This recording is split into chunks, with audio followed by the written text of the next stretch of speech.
गौरव गणाचार्य गुरुदेव श्री क्षण विराग सागर जी महामुनि राज की, अहिंसामयी विश्व धर्म की, परम पूज गणनी आरिका मां विशिष्ट श्री माता जी की, समस्त संघ की। बंधुओं, सर्वप्रथम हम तत्वार्थ सूत्र ग्रंथ को समझेंगे। मंगलाचरण के पूर्व हमें 6 बातों का ध्यान रखना चाहिए। मंगल, निमित्त, हेतु, परिमाण, नाम, कर्ता। जब हम इन 6 बातों का ध्यान रखते हैं तो हमें पता चलता है कि हाँ, हम कौन सा ग्रंथ पढ़ रहे हैं। तो इसका नाम क्या है? तत्वार्थ सूत्र है। इसके निमित्त कौन है? गायक नाम का एक व्यक्ति था, वो इसका क्या बना था? निमित्त बना था। और इसका हेतु क्या है? कर्मों का क्षय। इसका परिमाण क्या है? इसमें टोटल कितने सूत्र हैं? 328। इसमें 358 इसमें सूत्र है। मंगल, जो पापों को गलाता है उसे क्या कहते हैं? मंगल कहते हैं। अब हम मंगलाचरण को समझेंगे। सभी लोग अपनी पुस्तक खोल लेंगे। जिन वाणी में सूत्र दिए हैं तो कम से कम आप लोग अपना शुद्धिकरण करेंगे। वैसे लगभग पुस्तकें तो आई हैं। मोक्ष मार्गस्य नेतारम, बोलेंगे। भेत्तारं कर्मभूव्रताम्,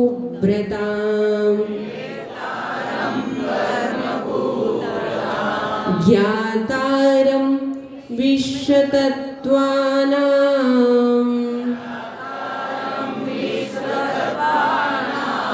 वन्दे तद्गुणलब्धये।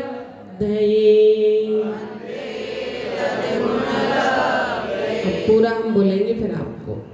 मोक्षमार्गस्य नेतारं, भेत्तारं कर्मभूव्रतां, ज्ञातारं विश्वतत्त्वानां, वन्दे तद्गुणलब्धये।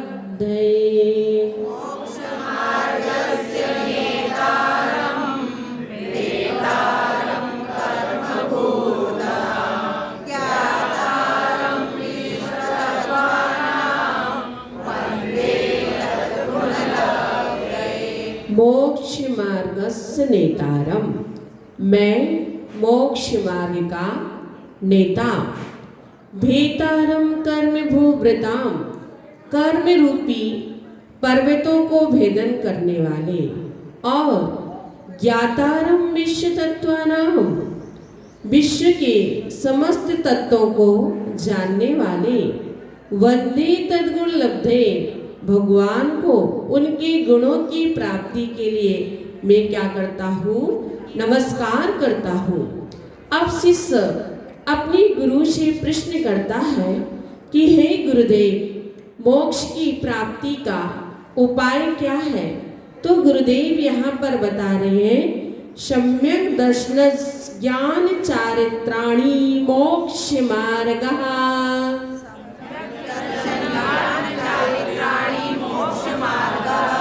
सम्यक दर्शन, सम्यक ज्ञान, सम्यक चारित्र, इन तीनों की एकता का नाम ही मोक्ष की प्राप्ति का साधन है या मार्ग है।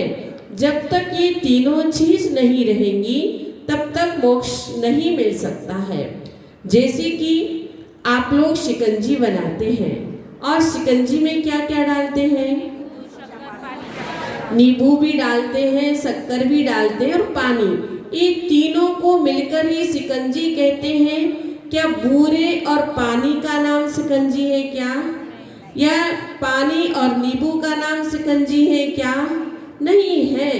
मात्र पानी को आप शिकंजी नहीं कह सकते हो, मात्र नींबू और पानी को शिकंजी नहीं कह सकते हो, जब तक उसमें शक्कर नहीं डालोगे, नींबू नहीं डालोगे और पानी नहीं रहेगा, तब तक वो शिकंजी नहीं कहला सकती है। उसी प्रकार से कोई व्यक्ति सोचे मुझे सम्यक दर्शन से मोक्ष की प्राप्ति हो जाएगी, तो मात्र सम्यक दर्शन से मोक्ष की प्राप्ति नहीं हो सकती है। कोई व्यक्ति सोचे कि हमें सम्यक ज्ञान के द्वारा मोक्ष की प्राप्ति हो जाएगी, तो मात्र सम्यक ज्ञान से भी नहीं होगी। कोई व्यक्ति सोचे कि मात्र चारित्र से ही हमें मोक्ष की प्राप्ति हो जाएगी, तो नहीं हो सकेगी। मोक्ष की प्राप्ति के लिए हमें ये तीनों चीजें आवश्यक है, सम्यक दर्शन, सम्यक ज्ञान और सम्यक चारित्र।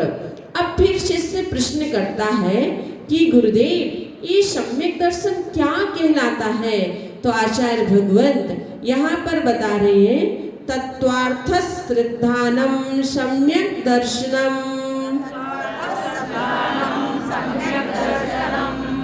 तत्वार्थ श्रद्धानम, तत्व अर्थात वस्तु के स्वरूप सहित, अर्थात तत्वों या पदार्थों का श्रद्धान करना सम्यक दर्शन कहलाता है।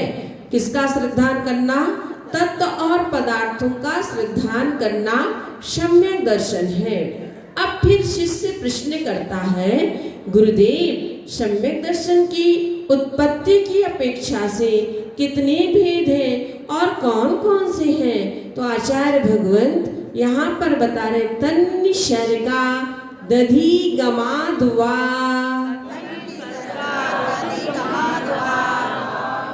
तत् वह सम्यक दर्शन निसर्गात् स्वभावशे वा अथवा अधिगमात् पर के उपदेश से उत्पन्न होता है। तो एक स्वभाव से होता है और दूसरा पर के उपदेश से। तो सम्यक दर्शन की उत्पत्ति की अपेक्षा कितने भेद हैं? दो भेद हैं। एक अधिगमन सम्यक दर्शन होता है और दूसरा निसर्ग सम्यक दर्शन होता है। निसर्ग सम्यक दर्शन का मतलब जो पर के उपदेश के बिना होता है। कैसा होता है? पर के उपदेश के बिना होता है और पूर्व संस्कार वशात वह निसर्ग सम्यक दर्शन हुआ करता है। और एक अधिगमन सम्यक दर्शन होता है जो गुरुओं के उपदेश आदि से क्या होता है? उत्पन्न होता है, वह अधिगमन सम्यक दर्शन है। अब फिर शिष्य प्रश्न करता है, गुरुदेव तत्वों के कितने भेद हैं और कौन कौन से हैं? तो आचार्य भगवंत इसका समाधान दे रहे हैं, जीवा जीवाश्रव बंद संबर निर्जरा मोक्षास तत्वम। तो जीव, अजीव, आश्रव, बंद, संबर, निर्जरा, ये सात क्या कहे गए हैं? तत्व कहे गए हैं। जीव किसे कहते हैं? तो जिसमें चेतना पाई जाती है वह जीव कहलाता है। अजीव किसे कहते हैं? तो जिसमें चेतना नहीं पाई जाती है वह क्या कहलाता है? अजीव कहलाता है। आश्रव किसे कहते हैं? तो कर्मों के आने के द्वार को क्या कहते हैं? आश्रव कहते हैं। बंध किसे कहते हैं? आत्म प्रदेश और कर्ण प्रदेशों का परस्पर में मिल जाना, इसे क्या कहते हैं? बंध कहते हैं। यानी दूध पानी की तरह एक मेघ हो जाना। संबर, आश्रव के रुकने को क्या कहते हैं? संबर कहते हैं। निर्जरा, कर्मों का एक देश हो जाना, इसका नाम है निर्जरा। मोक्ष, समस्त कर्मों का आत्मा से पृथक हो जाना मोक्ष है। मान लीजिए जैसे एक हॉल है, ये हॉल क्या है? अजीब है और आप सभी क्या हैं? जीव हैं। तो हॉल अजीब हो गया, आप सभी क्या हो गए? जीव हो गया। जीव, अजीब, आश्रव, और उसमें जो एक एक व्यक्ति आ रहे हैं वो क्या हो गया? आश्रम हो गया। बंद का मतलब जो सभी लोग बैठ गए वो क्या हो गया? बंद हो गया। संबर, दरवाजा को बंद कर देना, वो क्या हो गया? संबर। और इसके बाद एक एक व्यक्ति का निकलना, वो क्या हुआ? निर्जरा। और सारा हॉल खाली हो गया, तो क्या हो गया? मोक्ष। किसको? अच्छा, आप सभी को। आप लोगों ने नाव का उदाहरण समझा होगा, तो ऐसे कई उदाहरण आप ट्रेन का भी, बस का भी, नाव का भी उदाहरण घटित कर सकते हैं। चूंकि समय नहीं है इसलिए शॉर्ट में बता रहे हैं। अब फिर शिष्य फिर प्रश्न करता है, गुरुदेव तत्वों और रत्नात्रयों के जानने के क्या उपाय हैं? तो आचार्य भगवान यहाँ पर बता रहे हैं, नामस्थापना द्रव्य भाव तस्तन्यासः।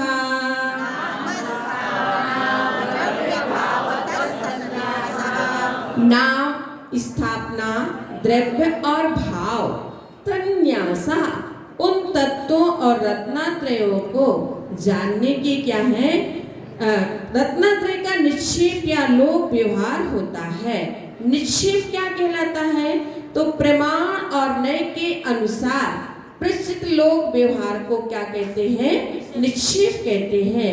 इसके कितने भेद हैं? 4। नाम निक्षेप, स्थापना निक्षेप, द्रव्य निक्षेप और भाव निक्षेप। नाम निक्षेप क्या कहलाता है? तो गुण, जाति, द्रव्य और क्रिया के बिना लोक व्यवहार चलाने के लिए अपनी इच्छानुसार नाम रखना, वो क्या कहलाता है? नाम निक्षेप। जैसे कोई व्यक्ति है तो करोड़पति और उसका नाम रख दिया गरीबदास। क्या रख दिया? गरीबदास। तो ये क्या हो गया? लोक व्यवहार चलाने के लिए ये नाम रखा जाता है। नाम तो है लक्ष्मीबाई और बीन रही कंडा है। नाम है लक्ष्मीबाई और बीन रही कंडा, तो ये क्या हो गया? नाम निक्षेप हो गया। स्थापना निक्षेप का मतलब धातु, काष्ठ, पाषाण आदि के चित्र या मूर्ति में, अन्य पदार्थ में यह वह है ऐसी मान्यता रखना। जैसे सिंह का चिन्ह देखकर मानना कि कौन है? महावीर भगवान है। सर्प का चिन्ह को देखकर मानना कि पारसनाथ भगवान है। अब इसके भी कितने भेद होते हैं? 2 होते हैं। एक तदाकार निक्षेप होता है और एक अतदाकार निक्षेप हुआ करता है। जिस पदार्थ का जैसा आकार है उसमें उसी आकारवान की क्या करना? कल्पना करना। ये कौन सा निक्षेप है? ये तदाकार स्थापना निक्षेप है। जैसे पारसनाथ भगवान की मूर्ति में पारसनाथ की ही कल्पना करना। अतदाकार स्थापना, भिन्न आकार वाले पदार्थों में भिन्न आकारवान की क्या करना? कल्पना करना। अतदाकार है। जैसे आप पीले पुष्पों में, चावल में किसकी कल्पना कर लेते हैं? पीले चावल में पुष्प की कल्पना करते हैं। पीली चटक में किसकी कल्पना कर लेते हैं? नैवेद्य की कल्पना कर लेते हैं। द्रव्य निक्षेप भूत भविष्य पर्याय की मुख्यता से वर्तमान में कथन करना, ये क्या है? द्रव्य निक्षेप है। जैसे राजपुत्र को क्या कहना? राजा कहना। अब वो राजा तो नहीं बना है पर राजा का क्या है? पुत्र है, तो राजपुत्र कहना उसके लिए। इस प्रकार राजपुत्र को राजा कहना, इसका नाम है द्रव्य निक्षेप। भाव निक्षेप केवल वर्तमान पर्याय की मुख्यता से क्या करना? कथन करना। ये क्या कहलाता है? भाव निक्षेप। जैसे राजकुमार को राजकुमार कहना, पूजा करने वाले को पुजारी कहना। इस प्रकार से क्या हो गया? भाव निक्षेप हो गया। अब शिष्य फिर प्रश्न करता है, गुरुदेव तत्व और रत्नात्रयों के जानने के अन्य और भी उपाय हैं? तो आचार्य भगवान कहते हाँ और भी उपाय हैं। प्रमाण नहीं रधिगमः।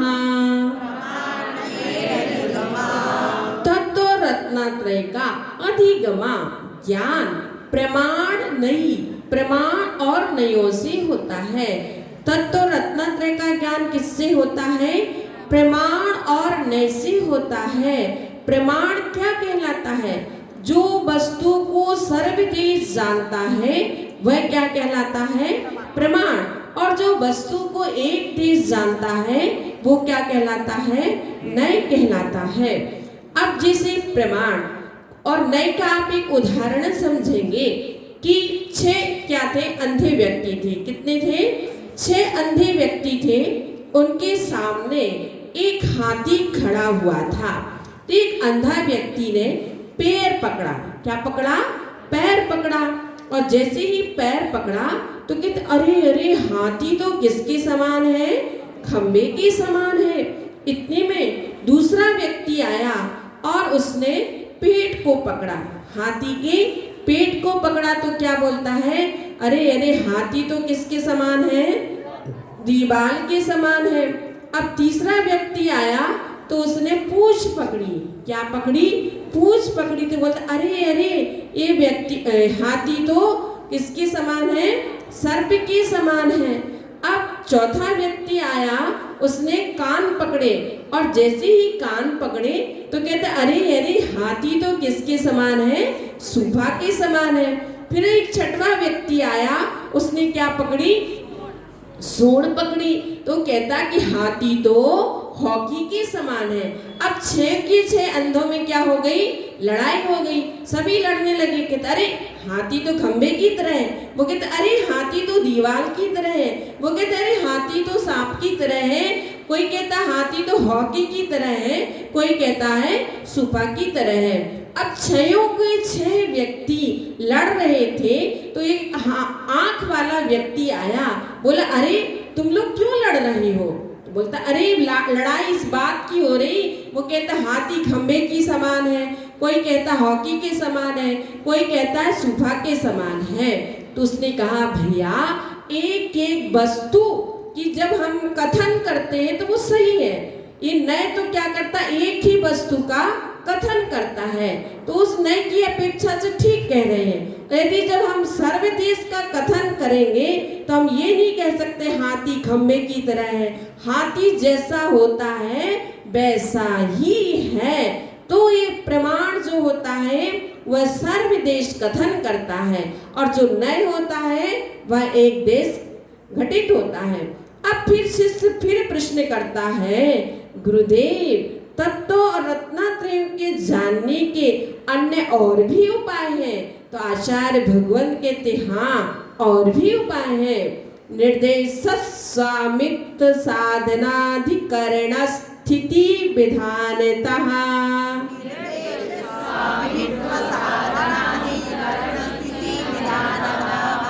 निर्देश स्वामित्व साधन अधिकरण स्थिति विधान 6 अनुयोगी के द्वारा तत्व और रत्नात्रय का ज्ञान या लोक व्यवहार होता है। निर्देश का मतलब वस्तु के स्वरूप या नाम के कथन को क्या कहते हैं? निर्देश कहते हैं। वस्तु के अधिकार या स्वामी को क्या कहते हैं? स्वामित्व कहते हैं। साधन वस्तु की उत्पत्ति के कारण को क्या कहते हैं? साधन। अधिकरण वस्तु के आधार को क्या कहते हैं? अधिकरण। स्थिति वस्तु के ठहरने की मर्यादा को क्या कहते हैं? स्थिति कहते हैं। विधान वस्तु के भेदों को क्या कहते हैं? विधान कहते हैं। निर्देश मान लीजिए क्या है? पेन है तो ये क्या हो गया? निर्देश। स्वामित्व तो इसके स्वामी कौन है? अभी फिलहाल में हम हैं तो ये क्या हो गया? स्वामित्व। साधन ये किस किस प्लास्टिक से बनी हुई है, इसमें कौन सी रिफिल है, कौन सी स्टील आदि डली हुई है, तो क्या हो गया? साधन हो गया। अधिकरण तो इसका अधिकरण मतलब आधार क्या है? हमारा हाथ है। स्थिति ये पेन कितने समय तक रहेगा? 10 वर्ष तक, 1 वर्ष तक, 6 महीना, 5 महीना, तो ये क्या हो गया? स्थिति। और विधान का मतलब ये कितने प्रकार का है? क्या? 1, 2, 3, 4 आदि प्रकार का। ये क्या हो गया? विधान हो गया। अब फिर शिष्य फिर प्रश्न करता है, गुरुदेव तत्व रत्न त्रय के जानने के उपाय क्या है? सत संख्या, क्षेत्र, स्पर्शन, कालांतर, भावाल्प, बहुत वैश्य।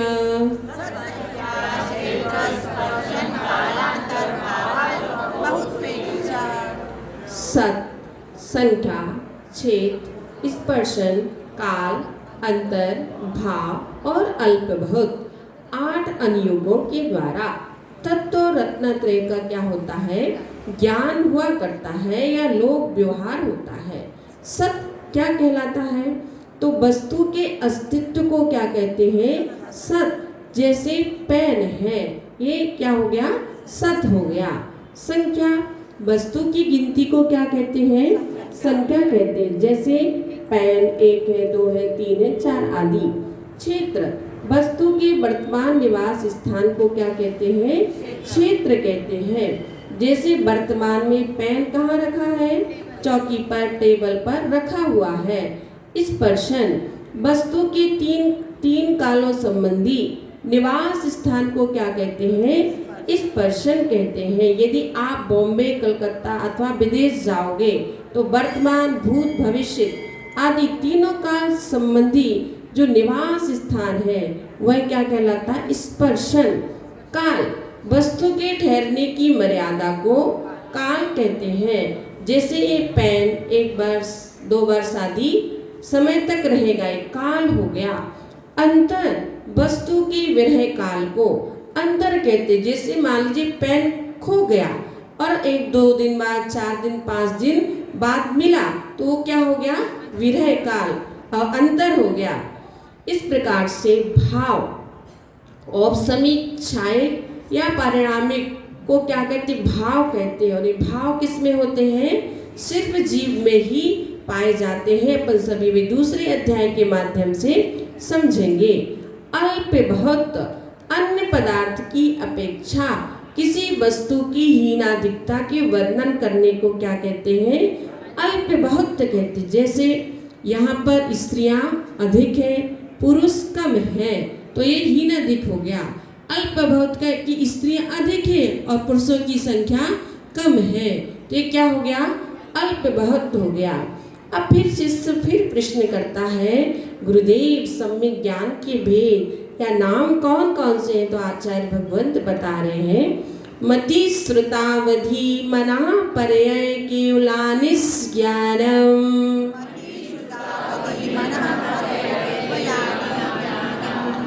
मति ज्ञान, श्रुत ज्ञान, अवधि ज्ञान, मना, पर्यय ज्ञान और केवल ज्ञान, ये 5 क्या कहलाते? ज्ञान। जैसे आपसे पूछे ज्ञान के कितने भेद हैं? 5। कौन कौन से? बहुत बढ़िया। मति ज्ञान किससे होता है? तो इंद्रिय और मन के द्वारा पदार्थों का जो ज्ञान होता है वह क्या कहलाता है? मति ज्ञान कहलाता है। श्रुत ज्ञान, तो श्रुत ज्ञान से जाने हुए विशेष पदार्थ का जो विशेष ज्ञान होता है वह क्या कहलाता है? श्रुत ज्ञान कहलाता है। अवधि ज्ञान, द्रव्य, क्षेत्र, काल, भाव की मर्यादा लिए हुए रूपी पदार्थों को जानना या इंद्रिय आदि की सहायता के बिना जो ज्ञान होता है वह कौन सा ज्ञान कहलाता है? अवधि ज्ञान कौन सा बता रहे थे? अवधि ज्ञान कहलाता है। इस प्रकार से मना, पर्यय ज्ञान तो द्रव्य, क्षेत्र, काल, भाव की मर्यादा लिए हुए परकीय मनोगत रूपी पदार्थ का जो ज्ञान होता है उसे क्या कहते हैं? मना, पर्यय ज्ञान कहते हैं। और केवल ज्ञान जो सब द्रव्यों को और उनकी सब पर्यायों को क्या करता है? एक साथ जानता है, वह कौन सा ज्ञान कहलाता है? केवल ज्ञान कहलाता है। अब प्रमाण के कितने भेद हैं और कौन कौन से? तो आचार्य भगवंत बता रहे हैं, तत्प्रमाणे। तत् वह 5 प्रकार का ज्ञान प्रमाणे यानी 2 प्रमाण रूप से है। अब परोक्ष प्रमाण के कितने भेद हैं? आदि परोक्षम।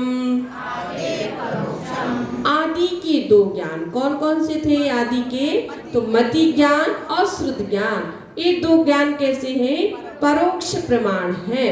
अब फिर शिष्य प्रश्न करता है कि प्रत्यक्ष प्रमाण के कितने भेद हैं? तो आचार्य भगवंत बता रहे हैं प्रत्यक्ष मन्यत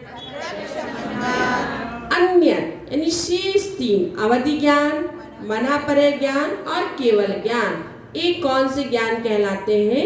प्रत्यक्ष प्रमाण कहलाते हैं। अब फिर शिष्य प्रश्न करता है गुरुदेव मति ज्ञान के पर्यायवाची नाम कौन कौन से हैं? तो आचार्य भगवंत बता रहे मति स्मृति संज्ञा चिंता विनिबोध इत्यनर्थांतरम।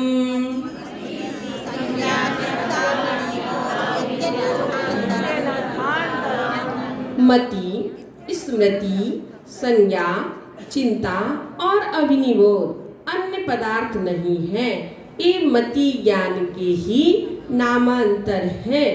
क्योंकि पांचों ज्ञान किससे होते हैं? मति ज्ञानावरण कर्म के 6 उपसम से हुआ करते हैं।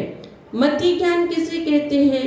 तो इंद्रिय और मन की सहायता से जो ज्ञान होता है वह क्या कहलाता? मति ज्ञान। जैसे देवदत्त है तो किससे जाना आपने? मति ज्ञान के माध्यम से जाना। स्मृति पहले जाने हुए पदार्थ के वर्तमान में स्मरण करने को क्या कहते हैं? स्मृति कहते। जैसे सम्यक शिखर का दर्शन पहले किया था और जब सामयिक में आप बैठते हैं ध्यान करते हैं तो आपको याद आ जाता स्मृति, पहले मैंने वहां का दर्शन, ऐसा ऐसा सम्यक शिखर है। संज्ञा वर्तमान में किसी वस्तु को देखकर यह वही है, इस प्रकार का स्मरण। और प्रत्यक्ष जोड़ रूप ज्ञान को क्या कहते हैं? संज्ञा। किसी बालक को देखकर यह मेरा ही बालक है, ये 5 वर्ष पहले मेला ठेले में घूम गया था, तो ये क्या हो गया? संज्ञा। चिंता जहाँ जहाँ धूम होती है वहाँ वहाँ अग्नि अवश्य होती है, जैसे रसोई घर। अभिनिबोध साधन से साध्य के ज्ञान को क्या कहते हैं? अभिनिबोध कहते हैं। जैसे इस पहाड़ में अग्नि है क्योंकि इसमें क्या है? धूम है। इस प्रकार से जानना चाहिए। अब फिर शिष्य प्रश्न करता है कि मति ज्ञान की उत्पत्ति के कारण क्या है? तदिंद्रिया निंद्रिये निमित्तम। तद ऐसा नहीं बोला, तदिंद्रिया निंद्रिये निमित्तम। तदिंद्रिया तदिंद्रिया, अब तक ई नहीं बोलना, तदिंद्रिया। तद वह मति ज्ञान इंद्रियान इंद्रिय निमित्तम, 5 इंद्रिय और मन के निमित्त से होता है। अब मति ज्ञान के कितने भेद हैं? तो आचार्य भगवंत बता रहे अवग्रे हावाय धारणा। मति ज्ञान के अवग्रह ईहा आवाय धारणा, ये कितने भेद हैं? 4 भेद हैं। अवग्रह क्या कहलाता है? तो वस्तु के दर्शन के बाद हुई जो शुक्ल कृष्ण आदि रूप अर्थ का जो ग्रहण होता है वह क्या कहलाता है? अवग्रह कहलाता है। जैसे नेत्र से सफेद रूप को जानना, अपने जाना एक कुछ है, सफेद रूप है, तो क्या हो गया? अवग्रह। यह अवग्रह से जाने हुए पदार्थ को विशेष जानने की इच्छा को क्या कहते हैं? इहा कहते। जैसे सफेद रंग की वस्तु क्या है? बगुला है या पताका है, तो उसको जानने की इच्छा रखना। आवाय विशेष चिन्हों के द्वारा वस्तु का निर्णय हो जाना कि क्या है? बगुला ही है। और धारणा तो निश्चित हुई वस्तु को कालांतर में नहीं भूलना, ये क्या कहलाता है? धारणा कहलाता है। अब फिर शिष्य प्रश्न करता है अवग्रह आदि के विषयभूत पदार्थ कौन कौन से हैं? बहुविध क्षिप्राणि श्रितानुक्त ध्रुवाणाम सेद्राणाम। बहुविध क्षिप्राणि श्रितानुक्त ध्रुवाणाम सेद्राणाम।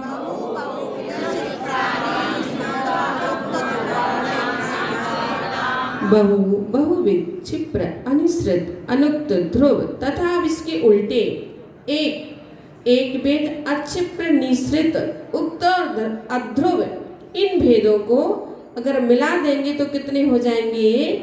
12 भेद हो जाएंगे। बहु, एक जाति की बहुत सी वस्तुओं को क्या कहते हैं? बहु कहते हैं। जैसे हॉल में महिलाएं हैं तो क्या हो गई? एक ही जाति हो गई। बहुविध, अनेक जाति के बहुत से पदार्थों का एक साथ जानना, वह क्या हो गया? बहु हो गया। जैसे इस हॉल में सभी लोग बैठे हुए, अब सभी में तो सब आ गए, महिलाएं भी आ गई, पुरुष भी आ गए, बच्चे भी आ गए, बच्चियां भी। एक जाति की एक वस्तु को एक कहते, जैसे एक मनुष्य है, एक वेद, एक प्रकार की वस्तुओं का ज्ञान, एक वेद, मतलब एक समान, एक सदृश पुरुषों का क्या होना? ज्ञान होना। क्षिप्र, शीघ्र गति से चलने वाले पदार्थ को क्या कहते? क्षिप्र कहते। जैसे तेजी से क्या चलती है? ट्रेन चलती है, क्षिप्र हो गया।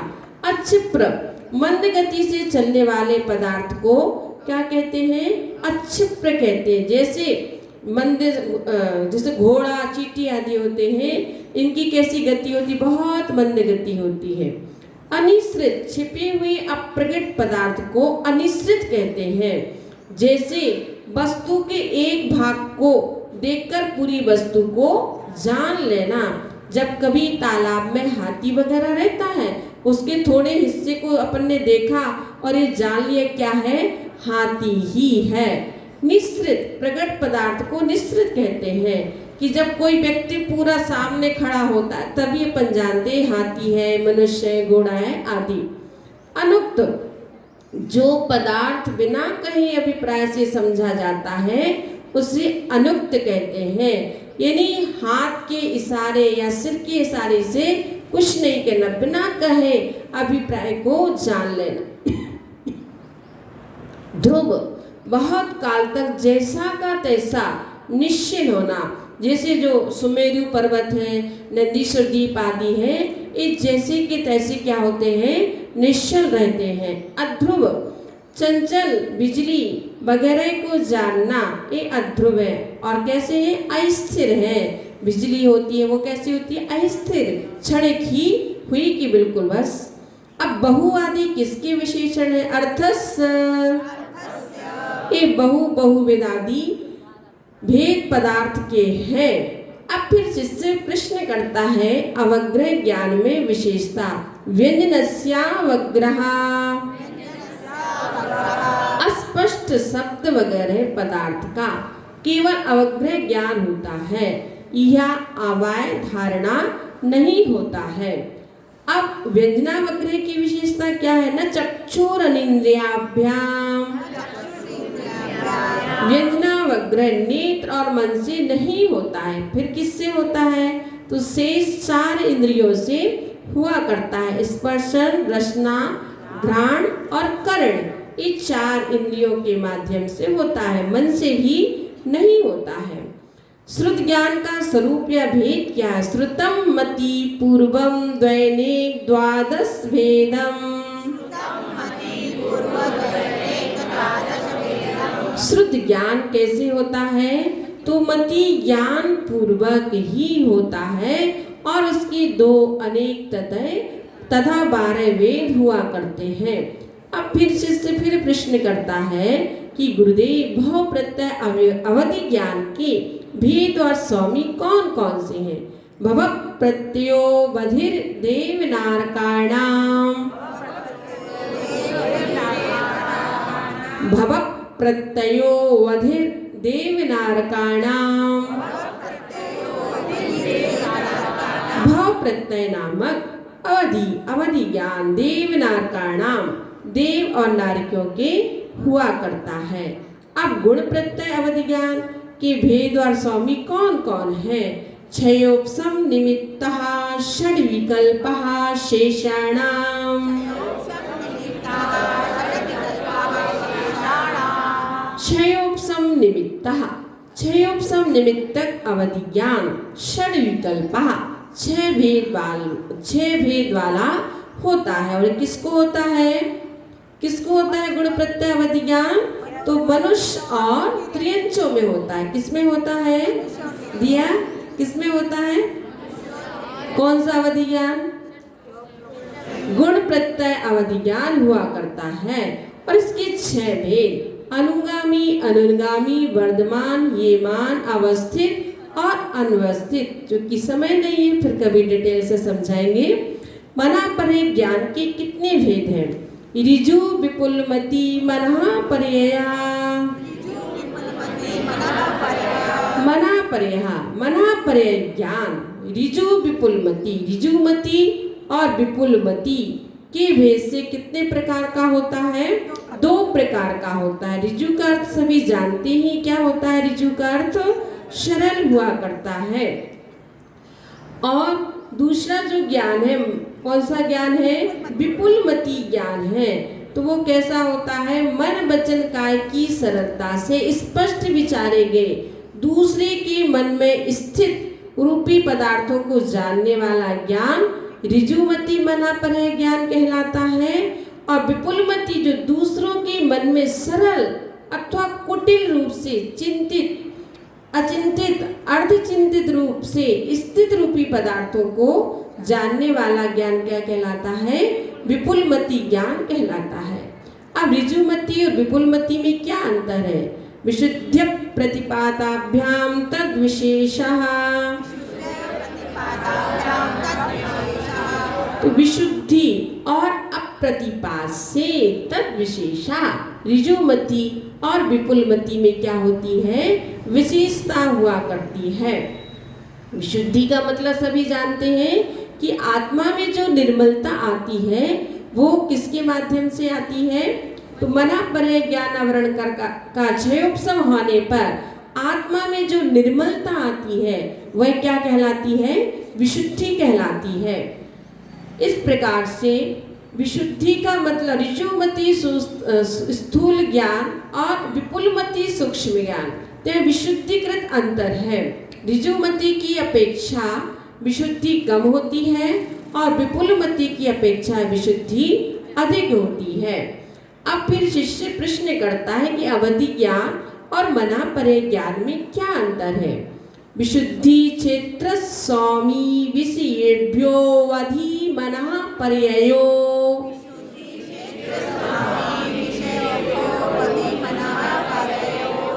अवधि ज्ञान और मना परय ज्ञान में विशुद्धता, क्षेत्र, स्वामी और विषय की अपेक्षा क्या होती है? विशेषता होती है। अब आगे फिर शिष्य प्रश्न करता है, गुरुदेव मति श्रुत ज्ञान का विषय क्या है? मति श्रुतयोर निबंध्यो द्रव्ये सर्व पर्यायेषु,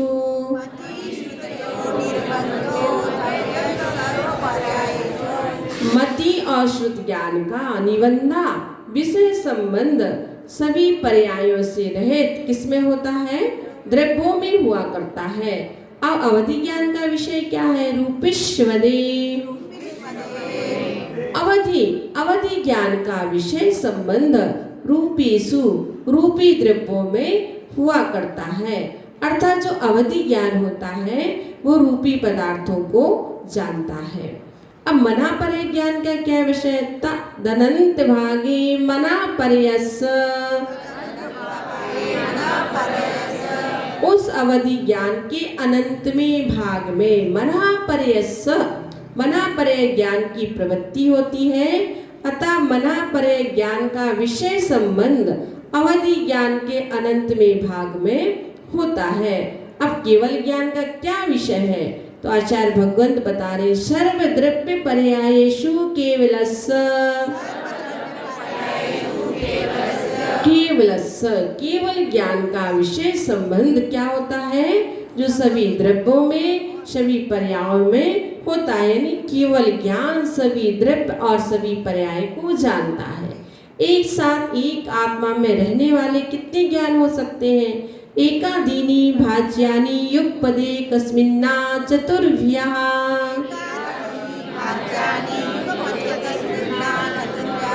एकस्मिन एक जीव में युगपद एक साथ एकादीनी एक को आदि लेकर आचतुर्भ्या 4 ज्ञान तक विभक्त करना चाहिए। यदि एक ज्ञान होगा तो कौन सा ज्ञान होगा? केवल ज्ञान होगा। और यदि 2 ज्ञान होंगे तो कौन से ज्ञान होंगे? मति ज्ञान और श्रुत ज्ञान। और यदि 3 ज्ञान होंगे तो कौन से होंगे? मति ज्ञान, श्रुत ज्ञान, अवधि ज्ञान और मनापर्य ज्ञान भी हो सकता है। और यदि 4 होंगे तो कौन कौन से होंगे? मति ज्ञान, श्रुत ज्ञान, अवधि ज्ञान, मनापर्य ज्ञान। अब मति, श्रुत, अवधि ज्ञान में मिथ्यापन। मति श्रुतावधियो विप्रेयस। मति श्रुतावधियो, मति ज्ञान, श्रुत ज्ञान और अवधि ज्ञान कैसे होते हैं? विपरीत यानी मिथ्या हुआ करते हैं। कौन कौन से?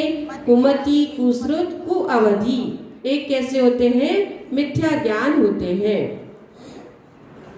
अब ज्ञानों के मिथ्या होने के हेतु कौन कौन से? तो आचार्य भगवान बताए शब्दस्तो रविशेषात् यद्रक्षोपलब्धेरुन्मत्तवत्।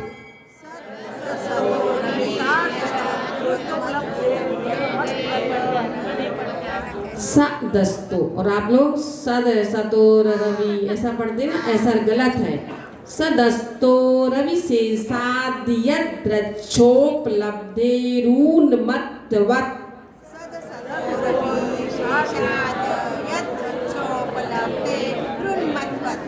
चूंकि आपका रटा हुआ है, अब आप शुद्ध कर लेना। यदि आप ऐसा 10 सतोर विशेषात् तो वो मिस्टेक हो जाएगा। तो यहाँ पर सदस्तो रविशेषाद् यद्रक्षोपलब्धेरुन्मत्तवत्।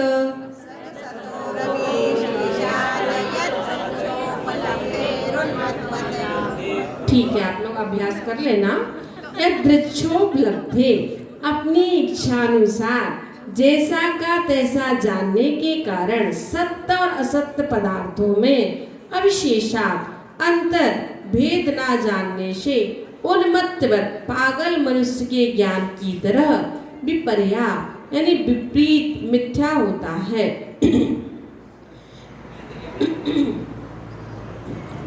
तो यहाँ पर ये बता रहे सत असत का ज्ञान नहीं होता है उसको, क्या सत्य है क्या असत्य है, क्या विद्यमान है क्या अविद्यमान है, तो उसका ज्ञान कैसा होता है? विपरीत ही हुआ करता है। अब फिर शिष्य प्रश्न करता है कि गुरुदेव ने कितने और कौन कौन से होते हैं? तो आचार्य भगवत यहाँ बता रहे हैं नैगम संग्रह व्यवहार ररजु सूत्र सप्त समभिरूढ़ै बंभूतानयः। नैगम संग्रह व्यवहार रजु सूत्र शब्द समभिरूढ़ै बंभूतानयः।